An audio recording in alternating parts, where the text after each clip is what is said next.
Jangan lupa untuk like, share, dan subscribe ya. Assalamualaikum warahmatullahi wabarakatuh.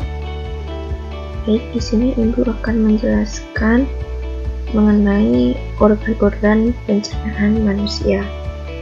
Sebelumnya, organ pencernaan manusia itu dibagi menjadi dua. Yang pertama itu saluran pencernaan, dan yang kedua adalah kelenjar pencernaan. Yang termasuk saluran pencernaan itu apa saja? Yaitu ada rongga mulut, esofagus atau kerongkongan, lambung, usus halus, usus besar, rektum, dan anus.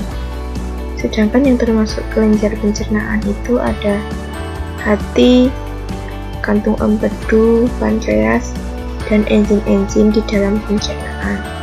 Proses pencernaan itu dimulai ketika makanan berada di dalam rongga mulut. Dalam rongga mulut ini, makanan akan dicerna secara mekanis oleh gigi dan lidah. Gigi manusia itu terdapat 3 jenis. Gigi seri berfungsi untuk memotong makanan, gigi taring untuk menguyak makanan, dan gigi geraham untuk menghaluskan makanan. Lalu ada lidah yang berfungsi untuk membolak-balik makanan dan mendorong makanan ketika proses menelan. Di dalam rongga mulut juga terjadi proses pencernaan secara kimiawi oleh bantuan enzim, yaitu enzim amilase atau petialin yang mengubah amilum menjadi glukosa. Selanjutnya, setelah makanan dari mulut akan menuju kerongkongan atau esofagus melewati faring. Di sini ada faring. Faring di sini merupakan persimpangan antara saluran pencernaan dan juga saluran pernapasan. Selanjutnya, di dalam esofagus ini terjadi gerak peristaltik atau gerak meremas-remas makanan. Karena gerak peristaltik ini, makanan berubah menjadi bola-bola yang disebut dengan bolus. Selanjutnya, setelah makanan melewati esofagus, makanan akan sampai di dalam lambung. Di dalam lambung ini, makanan akan berubah menjadi bubur usus atau disebut dengan thymus. Di lambung ini terdapat kelenjar atau enzim. Yang pertama, ada asam lambung atau HCl, berfungsi untuk membunuh penyakit dan kuman yang masuk bersama makanan. Yang kedua ada enzim pepsin, mengubah protein menjadi pepton. Yang ketiga ada enzim renin, yaitu untuk menggumpalkan protein susu menjadi kasein. Nah, enzim renin ini banyak diproduksi oleh bayi.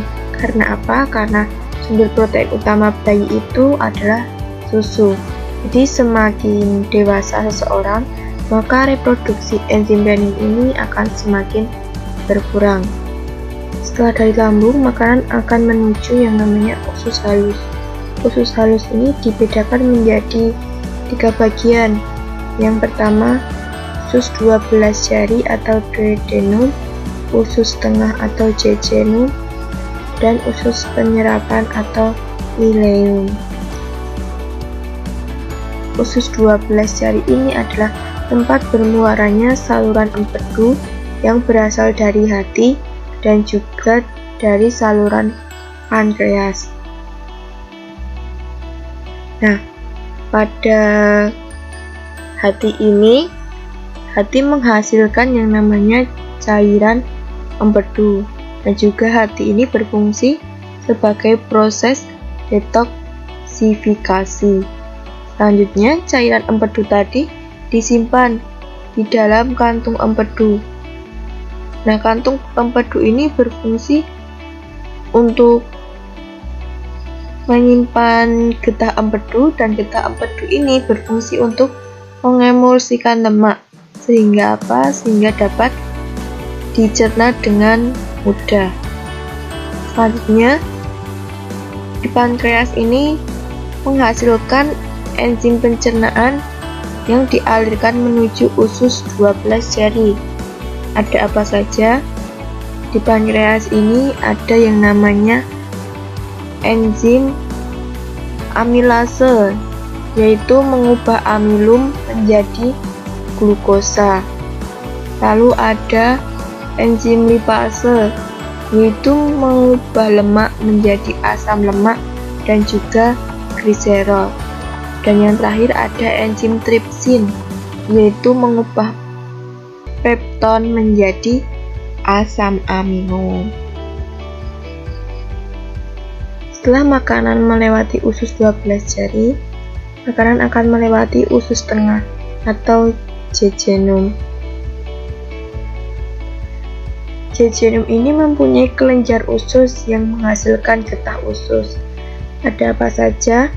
Yaitu yang pertama sukrase, yaitu mengubah sukrosa menjadi glukosa dan fruktosa.